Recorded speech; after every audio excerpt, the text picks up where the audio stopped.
নমস্কার, welcome back to my channel. সবাই কেমন আছেন? আশা করি সবাই খুব ভালো আছেন। আমিও খুব ভালো আছি।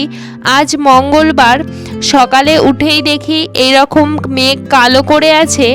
আর কাল সারা রাত প্রচুর বৃষ্টি হয়েছে, সাথে বজ্রপাতও হয়েছে। সেই কারণে এখনও মেঘের অবস্থা খুব একটা ভালো নয়। এদিকে সকালবেলা জামা কাপড় মিলতে এসে দেখছিলাম যে ছাদে পুরো শ্যাওলায় ভর্তি হয়ে গেছে। বেশ 1 মাস টানা বৃষ্টি তো হয়েই যাচ্ছে, প্রত্যেক দিন যখন না যখন হোক বৃষ্টি পড়ছে। আবার এখন তো প্রায় প্রত্যেক দিনই প্রত্যেক সময়ে ঘন্টা ঘন্টা করে বৃষ্টি আসছে। সেই কারণে চারিদিকে বৃষ্টির জল জমে শ্যাওলা পড়ে যাচ্ছে। মাঝে মধ্যেই চুন ব্লিচিং দেওয়া হয়।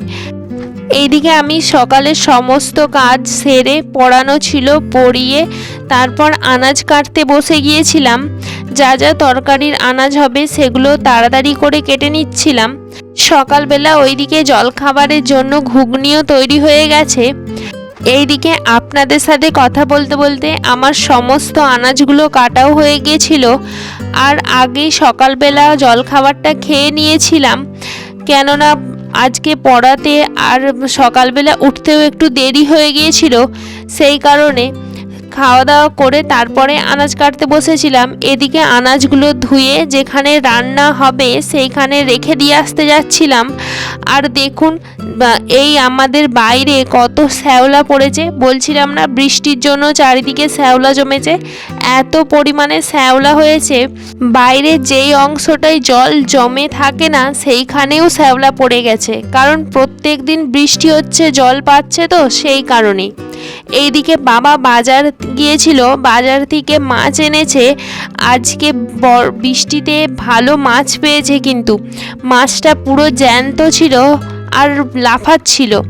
মাছটা কেটে ধুয়ে নেওয়ার সময় মাছটার থেকে আবার ডিমও বেরিয়েছে বেশ খানিকটা।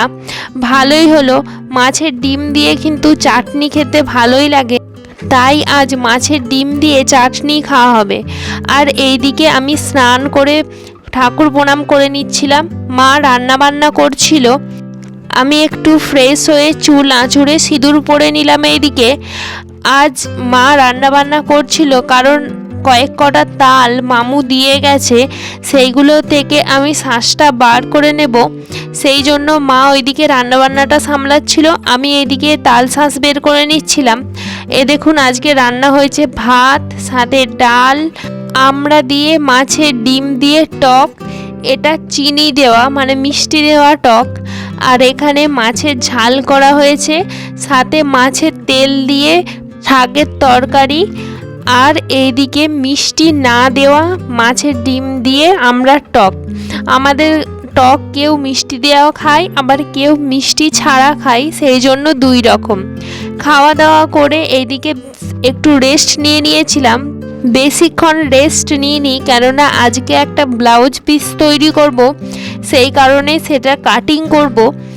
আর সূর্যের আলোতে কাজটা করতে আমার বেশি ভালো লাগে, সেই জন্য যখন একটু টেলারিংয়ের কাজ থাকে বেশিরভাগটাই চেষ্টা করি সূর্যের আলোতে দিনের বেলা করার চেষ্টা করি। এইদিকে এই দেখুন শাড়িটা, এই শাড়িটা আমারই, আমার ভাই আমাকে ভাই ফোটার সময় দিয়েছিল।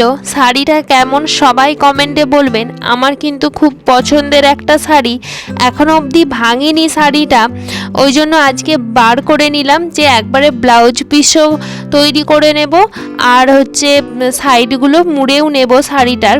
সেই কারণে সব বিকেলবেলায় বসে পড়লাম।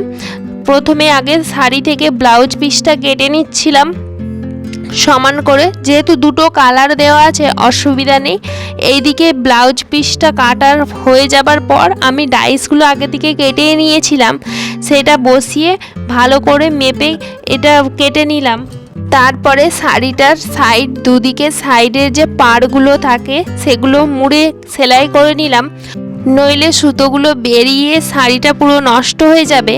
আর ওইদিকে আমি তখন বিকালবেলা কোথাও একটা গিয়েছিলাম, এই মুহূর্তে মনে নেই। তারপরে এইদিকে এসে আবার কাজে বসে পড়েছিলাম। প্রথমে ব্লাউজ পিসের যে অংশটা কেটে নিয়েছিলাম ডাইস থেকে সেইটা বসিয়ে সেলাই করে নিচ্ছিলাম। সেলাই করে নেবার পর এগুলো কাট লাগিয়ে দিচ্ছিলাম। কাট লাগিয়ে দিলে উল্টে দেওয়ার পর অস্তটা বেশ ভালোভাবে বসে যায়, তখন কিন্তু ভাঁজ খায় না। আর এটা আমি করছিলাম মধুবালা ডিজাইনের ব্লাউজ পিস, ব্লাউজ তৈরি করছিলাম। কেমন হয়েছে পুরোটা যখন কমপ্লিট হবে আপনাদেরকে দেখাবো, অবশ্যই কমেন্টে বলবেন। আজকে এটুকুই তৈরি করেছিলাম, মানে সামনের ফ্রন্টের পার্ট দুটো তৈরি করে নিয়েছিলাম। যেহেতু সামনে হুপ করছি সেই জন্য মাঝখানটা কাটিং করে নিয়েছি। যাদের সামনে হুপ করবেন না তাদের মাঝখানটা কাটার দরকার নেই। আজকের ভ্লগটা এখানেই শেষ করছি।